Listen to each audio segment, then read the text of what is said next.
this is a little spooky trick, because if you can imagine a haunted house, because that's what the trick's about. Well, there was this one haunted house, which if you were to open the door of that haunted house and then go into the hall and then start going up the stairs, when you reached the top of those stairs, you would come across a cupboard a bit like this.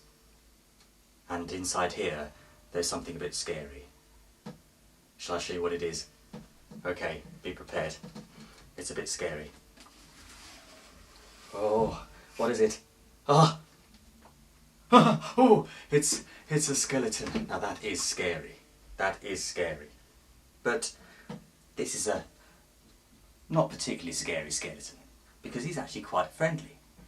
And the thing is as well, this will make you laugh, he's actually afraid of the dark. Yes, he's afraid of the dark. He can't stand being in the dark. Fancy living in a haunted house and being a skeleton and then also being afraid of the dark. Doesn't quite fit, does it? Well, whenever he goes back to his cupboard, because he likes living in his cupboard. Most skeletons like living in cupboards, and in fact most people have a skeleton in their cupboard. But when he goes in, he gets so scared that he just all falls apart. He does, he all falls apart. And being a skeleton, he hasn't got any muscles to hold him together, you see, he just falls apart.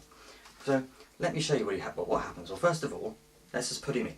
So we'll drop in, okay, his feet. Make sure his feet are going in first. Boom. Okay. Then his body. Okay, we'll put his body in first. Like that. Right. Then of course, his head. Right. Well by now, he's getting really scared because we've put him back in his dark cupboard. Oh, yep, and he's rattling so much. Do you know what? I think he's fallen apart. Let's have a look. Has he fallen apart? Has he fallen apart? I think he's fallen apart. Has he fallen apart? Yes, look. Look at that. Now, his head is at the bottom. That way it shouldn't be, okay? And it's all out of order. That's no good at all. Let's help him. Let's help him a bit this time. I'll tell you what. Let's put his feet first like this, okay?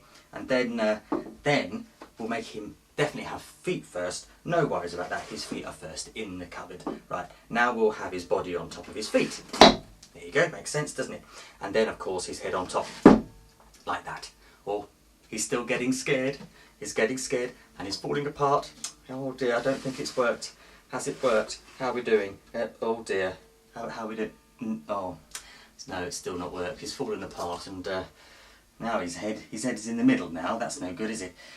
Well, you see, the thing about this skeleton is that one day he was in the dark and he shook so much, right, that he fell apart and his head rolled away. It rolled away. Being round, it just rolled away, disappeared. And he couldn't find it anywhere.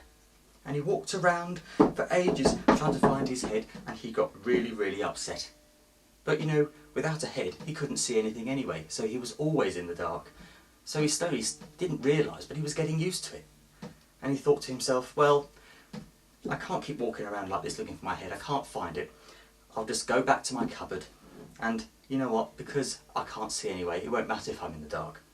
So he went back to his cupboard, and he was a little bit upset. He went back to his cupboard, and as he went in there, his foot kicked something. And he thought, what's that?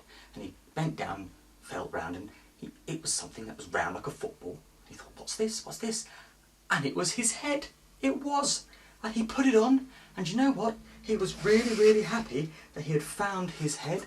And do you know what? He was never ever afraid of the dark anymore after that. And he could go into his cupboard and he wouldn't be afraid, and he'd always stay all in one piece and all healthy like that.